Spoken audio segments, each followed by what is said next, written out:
Olá pessoal, nós estamos aqui no Quilombo de Quintal, no bairro Porto. A convite e também a meu convite, eu me convidei para estar aqui também, junto com essas meninas maravilhosas que estão nos acompanhando hoje, uma roda de conversa entre mulheres negras para comemorar o 25 de julho, que é o Dia da Mulher Latino-Americana e Caribenha. É um dia consagrado pela ONU, e também o dia de Teresa de Benguela, que foi recepcionado pela Constituição em 2014. E em 2021 nós também criamos uma lei municipal do Dia Municipal da Mulher Negra, da Teresa de Benguela. Então, uma referência à nossa heroína negra aqui do Quilombo, no Mato Grosso, em Vila Bela da Santíssima Trindade. E eu quero aqui depois apresentar para vocês essas mulheres que estão comigo, mas vou deixar que elas mesmas se apresentem do modo como elas gostariam de fazê-lo, e vou passar a palavra para essa mulher maravilhosa aqui, que é a Luciene Carvalho, que tão gentilmente cedeu este espaço. Eu disse um território sagrado, né? Ela vai falar um pouco sobre esse lugar que nos encantou a todas aqui, né? Luciene, por favor, muito obrigada por sua delicadeza de nos receber aqui nesta tarde. Uma honra, mas que o Quintal recebe, acolhe vocês, celebra esse encontro. Eu penso que mais do que ser o dia da Teresa, é o dia de Teresa em nós. Hoje, Teresa já é um estado de ser. Eu penso que em algum momento, né, a gente olha no espelho, olha para outra, se espelha e celebra um estado Teresa de estar no mundo. E eu penso que é isso que a gente veio aqui. A gente veio aqui e somos 5 Teresas conversando sobre estar no mundo de um jeito hoje, de um jeito novo, com lutas novas, esperanças novas e se nutrindo nesse encontro. Bem-vinda a vocês, bem-vinda à herança ancestral. Eu celebro os ancestrais, minha avó, minha mãe, que me trouxeram até aqui, e vocês todas que fortalecem essa luta que é nossa no cotidiano. Bem-vindos. Obrigada, muito obrigada. Então, eu vou passar a palavra então, antes de a gente começar, para que a gente possa se apresentar aqui, né? A começar pela Cris, que está ali. Então eu faço minhas palavras, né?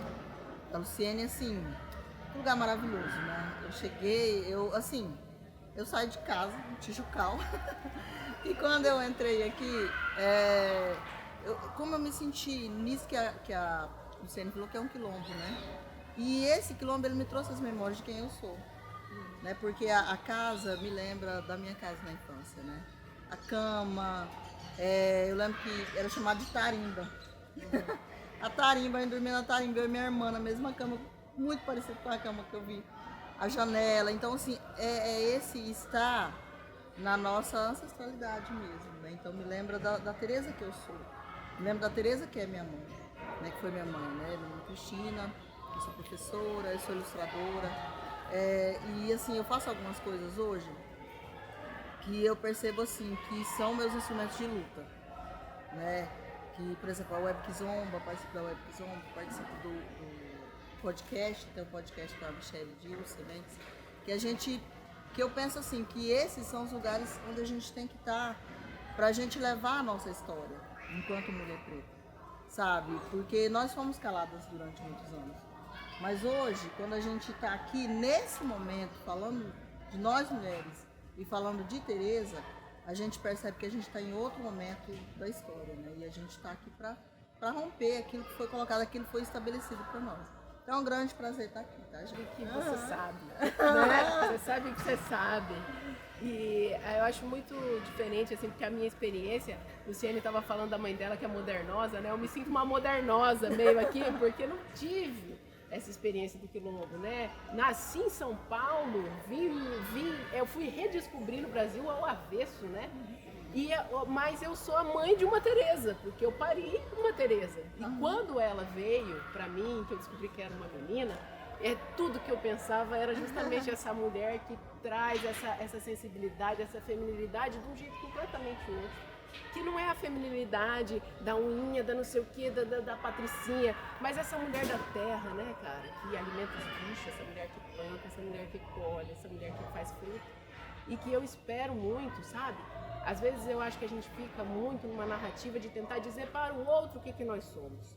Eu espero que a gente possa dizer para nós, para os que vêm, como o rap que você fez, para os mais novos, né? Porque a gente também recebeu isso de algum lugar, né? E eu recebi isso de algum lugar. Por mais que isso não tenha feito parte da minha história na lembrança, como você tem uma lembrança corporal, porque a hora que bate o tambor, a gente sente. A gente sente, né? Então é isso, hoje o meu trabalho é com patrimônio, o meu trabalho é com psicanálise e patrimônio. Então eu faço a moenda de onde a escuta e a palavra também são o que nos constrói. Bom, primeiramente eu gostaria de agradecer a Luciene por me receber em casa, o convite também. Eu também me pergunto, né, de por que eu tô fazendo aqui? Porque a gente, aqui do lado de tantas potências, e eu ainda me considero um pouquinho jovem, e aí a gente fica se perguntando, nossa, são tantas histórias que a gente vive já tão jovem e que a gente precisa sim compartilhar. E são nessas rodas de conversa que se fazem necessárias, onde a gente compartilha e conhece um pouquinho de cada um, né? Eu trabalho com música, eu estudo música também, sou cantora e compositora. Então, eu canto muito sobre o que eu sou, né? E eu me descobri Teresa, né? Eu nasci uma Teresa, mas vivi um tempo assim, muito divergente da minha mente com o meu corpo.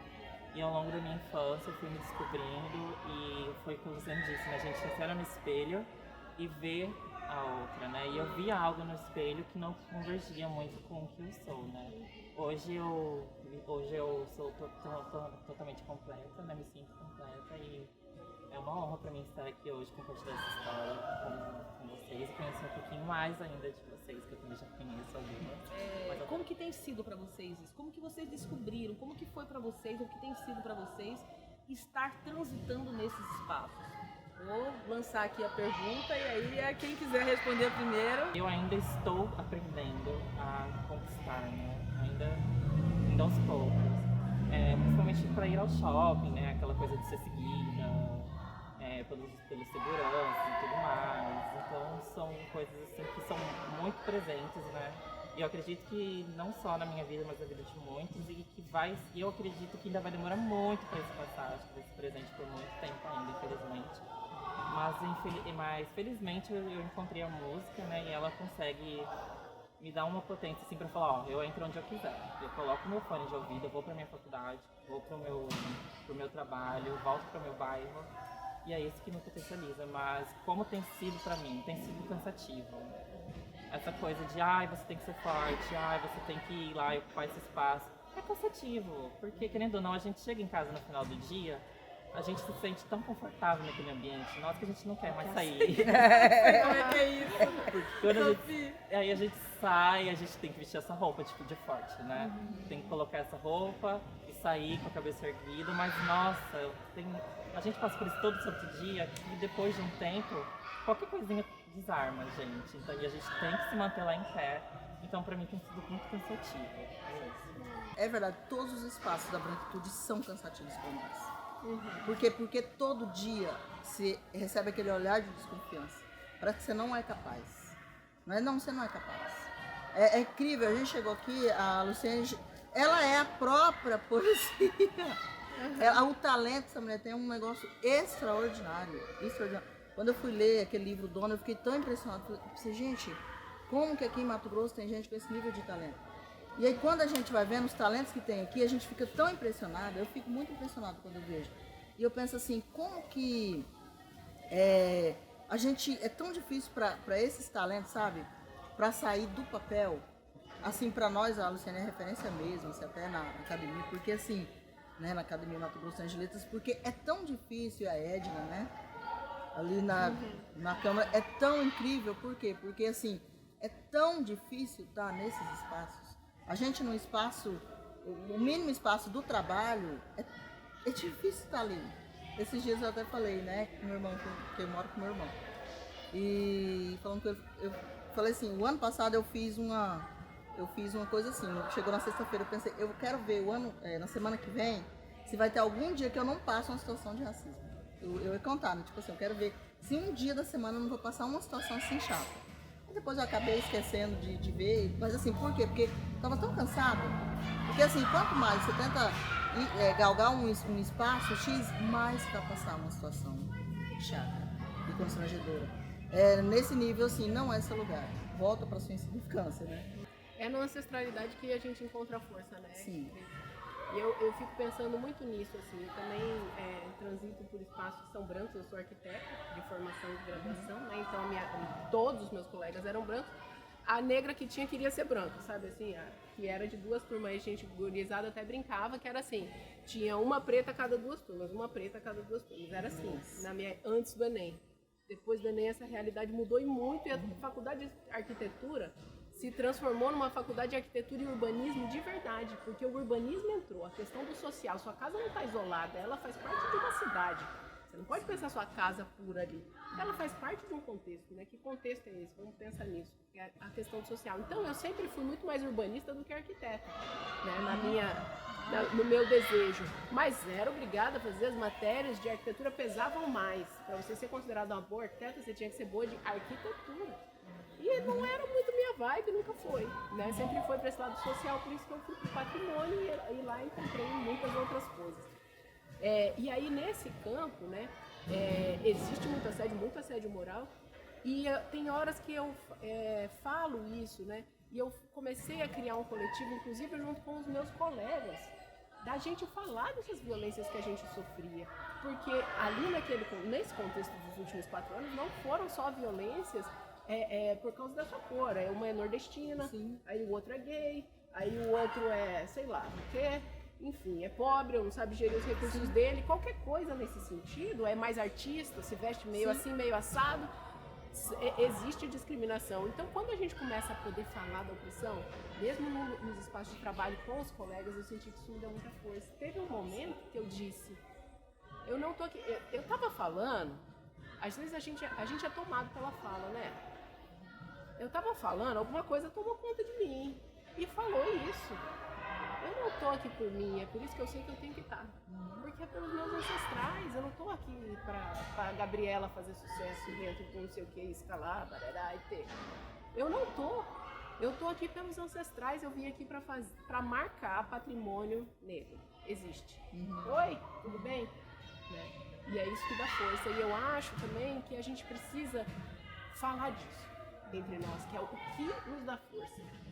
O que nos dá força para continuar? A ancestralidade é uma coisa muito necessária. E outra, que sinceramente assim, a gente tem que confiar nas instituições e por isso a tua luta é tão necessária, manter você na Câmara é tão necessário. Porque é preciso dizer que dentro da lei não aconteceu nada. É pura picuinha essa história da Câmara. Então é aí mesmo. Eu acho que é aí mesmo, a gente tem que se vingar assim, né? Essa coisa da resiliência que é imposta na gente é muito real mesmo, porque qualquer coisinha que nós fizermos pode ser taxado como a preta barraqueira, Isso, a preta agressiva. Então a gente tem que ser muito mais, aguentar 3 vezes mais provocações do que eles. Né? Eu acho que eu sou mais velha de vocês. Eu tenho 58 anos atualmente, assim. E meu lugar de existir, de dor, não foi só negritude, foi manicomial. Porque eu sou alguém que atravessou a experiência manicomial. E eu me lembrei em algum momento do meu percurso de encontrar esse caminho de administrar minha própria medicação, essa coisa toda, de que o primeiro hospício de Mato Grosso chamava Chacrinha. Era o lugar para onde eles mandavam as pretas que já não tinham serventia. Elas não serviam mais para trabalhar, eles não queriam... O que eles iam fazer com aquela pessoa gastando? Ela não estava mais dando lucro. Né? Então era uma espécie de dejeto. E eu acho que aconteceu isso de alguma forma. Existe uma destinação de loucura para uma mulher preta. Né? E eu penso que o que ela está falando, eu acho que todas vocês são loucas. Entende? Eu sou louca. O enlouquecimento da mulher preta é a assinatura de que a nossa sociedade é de casta, mais do que na Índia. Porque na Índia a casta é casta e todos sabem disso. E aqui se macula a verdade se chamando de uma sociedade democrática e republicana. E o tempo me ensinou que é mentira. Eu vivo dentro de uma sociedade de casta. E esse tempo hoje, que nós atravessamos nos últimos 10 anos, nós vimos claramente a sociedade de casta vociferando, rosnando contra ela, puxando o seu tapete, questionando a credibilidade, sugando a sua energia. Nós precisamos enxergar esse estamento, essa coisa, porque a branquitude ela tem poder, porque a própria negritude não acordada também empodera essa branquitude, almeja, reproduz. O cansativo é quando o golpe vem do lado. O golpe da frente você vê, o golpe das costas sempre te ensinaram a se precaver. Mas é o golpe do lado, é aquela pessoa que sendo sua parceira, com o cabelo encaracolado, com uma boca mais grossa, com uma bunda maior, que teria que na rota da melanina da pele ser sua aliada que sabota. Sabe, no colorismo. Então eu acho que a gente precisa transformar o estado de casta, a gente precisa benguelizar Mato Grosso. Sim. Nós vamos ter que sair daqui, talvez como sinalização de que Mato Grosso precisa ser benguelizado. Entender a sua história de estado que foi construído em cima do trabalho preto, de Guerra do Paraguai que foi lutada por gente preta, né? Que os espaços de memória precisam ter melanina. Com gente preta, Entende? com tecnologia preta. Cada francisquito, aquilo talvez seja a mão de uma preta que fez aquilo, exato. sabe? Que todo o traço disso, por que a Maria Taquara, ela é preta? Ela é louca, ela é preta. Isso. Então, ai, mas a gente guarda a memória. Ai, Zé Bolo Flor, ele é louco, ele é preto, ele morreu no hospício. Então a gente precisa ficar muito atento, porque eu descredibilizei a loucura em mim. Eu descredibilizei, eu transformei em literatura. Parar de ouvir, né? Assim, no sentido de que você tem que devolver a resposta. Você não pode ouvir. A gente está cansado porque a gente luta fora e luta dentro. Nós lutamos todo dia para construir esse amor próprio que não há. Porque a gente ainda tem todo o padrão de fora. E é isso que suga. É porque você luta, a hora que você tá sozinha para encontrar a guerreira. A hora que você terminou, se arrumou, se enfeitou, você sai na rua, vem o golpe, então você luta o tempo todo. E uma coisa muito importante nessa fala é a questão de que nós, enquanto população negra, a gente tem que se unir. A gente tem que se terapeutizar. Nós precisamos de psicanálise preta. Nós precisamos de psicanalista preta. Porque cada vez que eu vou falar para uma psicóloga branca das minhas dores, eu olho para ela. Aí na terceira vez que eu olho para ela, eu falo, você quer que eu faça um tarô pra você? Eu vendo a bruxa para ela, embora junto.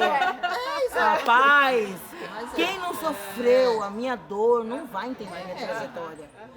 A forma como ela decupa a minha fala, ela teve pai, legitimidade, avô, linhagem, almoço, janta, ela teve carro, ela dirigiu, ela nunca vai entender porque que meu carro tá parado ali na frente. Ela teve afeto. Né? Então, assim, ela não foi afetada na vizinhança, ela não sabe o que é ser um corpo ameaçado só por existir. Então, como que ela vai falar para eu superar meus medos se ela nem tem dimensão do qual é o tamanho? Porque eu sempre repito, abaixo do corpo do negro tem o corpo da negra, fisicamente. Toda vez que um homem negro está acabado, destruído, ele chega em casa e é sobre o nosso corpo a relação de poder. A criança preta, ela é extremamente vulnerável. Então, assim, a gente precisa... Eu penso que nós precisamos tratar historicamente nossas dores. A gente precisa tratar terapeuticamente as nossas dores. E não adianta eu querer só lutar nos espaços institucionais externos e visíveis. Se por dentro eu estou escorada. Exatamente. Esse cansaço da população preta é um cansaço que vem do século XVI. Nós estamos no século XXI. Que hora que a gente vai se tratar? Como que a gente vai falar do patrimônio preto se nós somos trazidos, roubados, sequestrados da África e nós não ganhamos dinheiro? O próprio patrimônio preto foi expropriado. Entendeu? Como que a gente construiu? É uma raça tão milagrosa e magnífica. Quando eu me vejo, os meus avós, pai e mãe eram analfabetos. Como que eu escrevo, eu não sei. Entendeu? Por isso que eu acredito na força dos ancestrais. Não tem como.